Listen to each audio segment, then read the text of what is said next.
Bonjour à tous, aujourd'hui on s'attaque à une idée qui a littéralement tout changé dans notre façon de voir le cerveau, la neuroplasticité. On va vite oublier cette vieille image d'un cerveau qui se fige après l'enfance, parce que la réalité, vous allez le voir, est tellement plus incroyable. Voilà la grande question. Pendant très longtemps, on a vraiment cru que notre cerveau était un peu comme une sculpture. Une fois qu'on arrivait à l'âge adulte, c'était terminé, plus rien ne pouvait bouger. Eh bien, cette croyance a été complètement pulvérisée. Les neurosciences nous le prouvent tous les jours. Non, notre cerveau n'est pas figé. Au contraire, il se réorganise en permanence. Et ça, c'est une révolution, une vraie. Allez, on plonge dans cette idée qui change tout. Le cerveau, ce n'est pas une relique qu'on met sous cloche. Non, il faut plutôt l'imaginer comme de l'argile, une matière vivante, dynamique, que nos expériences viennent sculpter jour après jour. Alors, la neuroplasticité, qu'est-ce que c'est exactement ? C'est tout simplement cette capacité incroyable du cerveau à modifier sa propre structure, ses propres circuits, en réponse à tout ce qu'on vit, ce qu'on apprend, ce qu'on ressent, et même les blessures qu'il peut subir. Mais alors, comment ça marche en pratique cette réorganisation ? Eh bien, c'est grâce à cette plasticité qu'il peut par exemple récupérer après un accident ou même atténuer les effets de certaines pathologies. C'est un peu son super pouvoir d'adaptation intégré. Et attention, on ne parle pas d'un concept flou, c'est du concret, du physique. La plasticité neuronale, c'est la capacité bien réelle des neurones à se régénérer et surtout à tisser de toutes nouvelles connexions entre eux. Ce sont les fameuses synapses. Pour bien comprendre comment le cerveau change, il faut voir qu'il y a deux grands mécanismes à l'œuvre.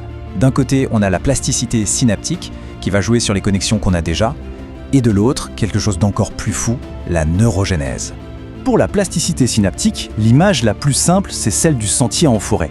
Quand on apprend quelque chose de nouveau, c'est comme si on traçait un petit sentier à travers les herbes.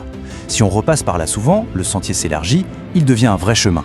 Et si on devient un expert, ce chemin se transforme en une véritable autoroute, super rapide et efficace.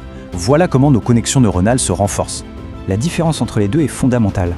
La plasticité synaptique, elle améliore ce qui existe déjà. La neurogénèse, elle crée carrément de nouveaux neurones. Il faut bien se rendre compte que pendant des décennies, l'idée même que le cerveau adulte puisse faire ça était considérée comme une hérésie scientifique. Aujourd'hui, on sait que c'est possible. Mais ce n'est pas fini. Il y a un troisième mécanisme qui est absolument fascinant et qu'on observe beaucoup avec l'âge. On l'appelle la plasticité fonctionnelle compensatoire. C'est une nouvelle preuve de l'ingéniosité du cerveau. Des études ont montré quelque chose de génial. Les personnes âgées qui restent très performantes mentalement n'ont pas un cerveau qui défie le temps. Non, leur cerveau compense.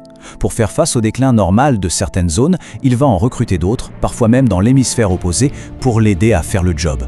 C'est une stratégie de réorganisation juste brillante. Bon, maintenant qu'on a compris le concept, la question c'est comment on fait ? Comment est-ce qu'on peut déclencher cette plasticité ? Qu'est-ce qui va pousser notre cerveau à se remodeler ? Voyons un peu les conditions à réunir. Alors, imaginons un réseau de neurones avant qu'on ne commence un nouvel apprentissage. On a des connexions bien sûr, mais c'est encore assez simple, c'est notre point de départ. Maintenant, regardez. Après seulement 2 petites semaines de stimulation de pratique régulière, on voit déjà une différence. Le réseau est plus dense, de nouvelles branches se forment. Le changement, en fait, il commence très vite.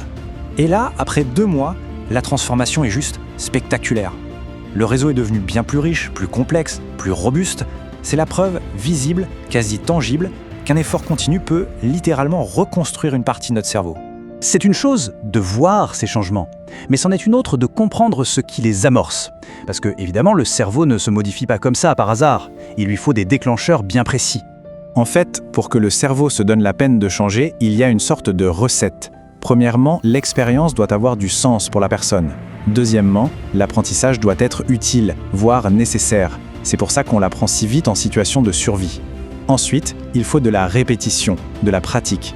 Et enfin, un ingrédient essentiel, une forme de récompense, de satisfaction pour que le cerveau ancre ce nouvel apprentissage.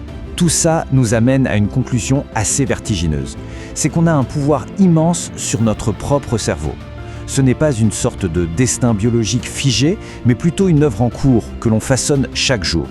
La plasticité, au fond, c'est cette capacité du cerveau à se réparer, à s'adapter, à se reconstruire. C'est une faculté qui porte en elle un message d'espoir et un potentiel de changement incroyable, et ce, à n'importe quel âge de la vie. Finalement, cette vieille image du cerveau comme un rocher immuable, elle est morte et enterrée.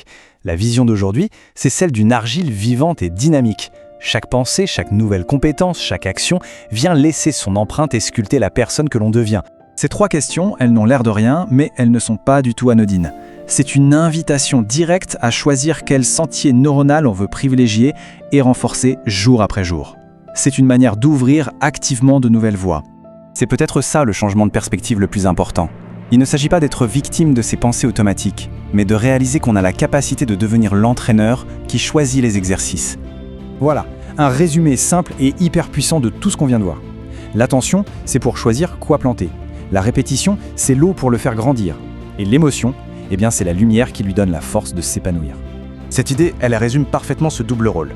On est à la fois le paysage, cette fameuse forêt neuronale, mais on est aussi celui qui dessine les sentiers et qui décide lesquels vont devenir des autoroutes.